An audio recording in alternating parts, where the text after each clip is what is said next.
ನಮಸ್ಕಾರ ಸ್ನೇಹಿತರೆ. ಆಫ್ರಿಕಾ ವಿರುದ್ಧದ ಎರಡನೇ ಟೆಸ್ಟ್ ಪಂದ್ಯದಲ್ಲಿ ಸಿರಾಜ್ ಬೌಲಿಂಗ್ ಬಿರುಗಾಳಿ, ಭಾರತದ ಮಾನ ಕಾಪಾಡಿದ ಕಿಂಗ್ ಕೊಹ್ಲಿ. ಮೊದಲ ದಿನವೇ ಬಿದ್ದವು 23 ವಿಕೆಟ್. ಹಾಗಾದ್ರೆ ಇಂಡೋ ಆಫ್ರಿಕಾ ನಡುವಿನ ಎರಡನೇ ಟೆಸ್ಟ್ ಪಂದ್ಯದ ಮೊದಲ ದಿನದಾಟ ಹೇಗಿತ್ತು ಗೊತ್ತಾ? ಇದರ ಬಗ್ಗೆನೇ ಇವತ್ತಿನ ಈ ಒಂದು ವಿಡಿಯೋದಲ್ಲಿ ಸಂಪೂರ್ಣವಾಗಿ ತಿಳಿಸ್ಕೊಡ್ತಾ ಹೋಗ್ತೀನಿ. ಹಾಗಾಗಿ ವಿಡಿಯೋವನ್ನ ಕೊನೆವರೆಗೂ ನೋಡಿ. ಹೌದು ಸ್ನೇಹಿತರೆ, ನಿಮಗೆಲ್ಲ ತಿಳಿದಿರುವಂತೆ ಭಾರತೀಯ ಕ್ರಿಕೆಟ್ ತಂಡವು ಇದೀಗ ಸೌತ್ ಆಫ್ರಿಕಾ ವಿರುದ್ಧ ಎರಡನೇ ಟೆಸ್ಟ್ ಪಂದ್ಯವನ್ನ ಆಡುತ್ತಿದೆ.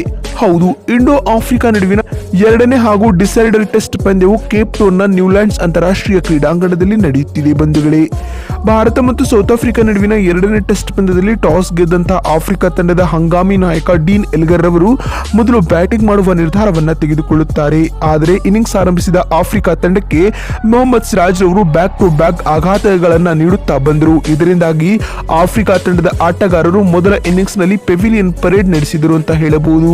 ಸಿರಾಜ್ ರವರ ಬೌಲಿಂಗ್ ಬಿರುಗಾಳಿಗೆ ಧೂಳಿಪಟವಾದ ಆಫ್ರಿಕಾ ತಂಡವು ತನ್ನ ಮೊದಲ ಇನ್ನಿಂಗ್ಸ್ ನಲ್ಲಿ 55 ರನ್ ಬಾರಿಸಿ ಸರ್ವಪತನ ಕಂಡಿತು ಅಂತ ಹೇಳಬಹುದು. ಇನ್ನು ಇತ್ತ ಟೀಂ ಇಂಡಿಯಾ ತಂಡದ ಪರ ಬೌಲಿಂಗ್ ನಲ್ಲಿ ಮೊಹಮ್ಮದ್ ಸಿರಾಜ್ ರವರು 6 ವಿಕೆಟ್ ಕಬಳಿಸಿ ಮಿಂಚಿದರು ಸ್ನೇಹಿತರೆ. ಇದರೊಂದಿಗೆ ಟೀಂ ಇಂಡಿಯಾವು ತನ್ನ ಮೊದಲ ಇನ್ನಿಂಗ್ಸ್ ಕೂಡ ಆರಂಭಿಸಿತು. ಅತ್ತ ಟೀಂ ಇಂಡಿಯಾವು ಉತ್ತಮ ಆರಂಭವನ್ನ ಪಡೆದುಕೊಂಡಿರಲಿಲ್ಲ.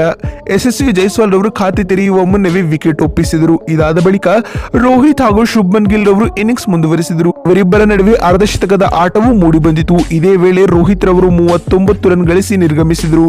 ಇದಾದ ಬಳಿಕ ಕಿಂಗ್ ಕೊಹ್ಲಿ ಬಂದು 46 ರನ್ಗಳ ಕಾಣಿಕೆಯನ್ನ ಕೊಟ್ಟಿದ್ದು ಬಿಟ್ಟರೆ ಉಳಿದ ಯಾವ ಬ್ಯಾಟ್ಸ್ಮನ್ಗಳು ಕೂಡ ಒಂದಂಕಿ ಮೊತ್ತವನ್ನ ಕೂಡ ದಾಖಲಿಸಿಲ್ಲ ಅಂತ ಹೇಳಬಹುದು. ಇದಾದ ಬಳಿಕ ನಾಟಕೀಯ ಕುಸಿತ ಕಂಡ ಭಾರತೀಯ ಕ್ರಿಕೆಟ್ ತಂಡವು 153 ರನ್ಗಳಿಗೆ ತನ್ನ ಮೊದಲ ಇನ್ನಿಂಗ್ಸ್ ಕೂಡ ಮುಕ್ತಾಯಗೊಳಿಸಿಕೊಂಡಿತ್ತು ಸ್ನೇಹಿತರೆ. ಇದರೊಂದಿಗೆ 98 ರನ್ಗಳ ಮುನ್ನಡೆಯನ್ನ ಪಡೆದುಕೊಂಡಿತ್ತು.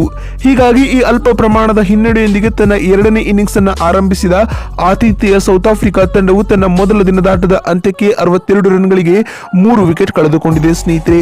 ಅತ್ತ ಆಫ್ರಿಕಾ ತಂಡದ ಪರ ಆಡಮ್ ಮಾರ್ಕ್ರಮ್ ರವರು 36 ರನ್ ಗಳಿಸಿ ಎರಡನೇ ದಿನದಾಟಕ್ಕೆ ಬ್ಯಾಟಿಂಗ್ ಕಾಯ್ದಿರಿಸಿಕೊಂಡಿದ್ದಾರೆ. ಇನ್ನು ಟೀಂ ಇಂಡಿಯಾ ತಂಡದ ಪರ ಎರಡನೇ ಇನ್ನಿಂಗ್ಸ್ ನಲ್ಲಿ ಮುಖೇಶ್ ಕುಮಾರ್ ರವರು 2 ವಿಕೆಟ್ ಮತ್ತು ಜಸ್ಪ್ರೀತ್ ಬುಮ್ರಾ ರವರು 1 ವಿಕೆಟ್ ಕಬಳಿಸಿ ಮಿಂಚಿದ್ದಾರೆ ಬಂಧುಗಳೇ.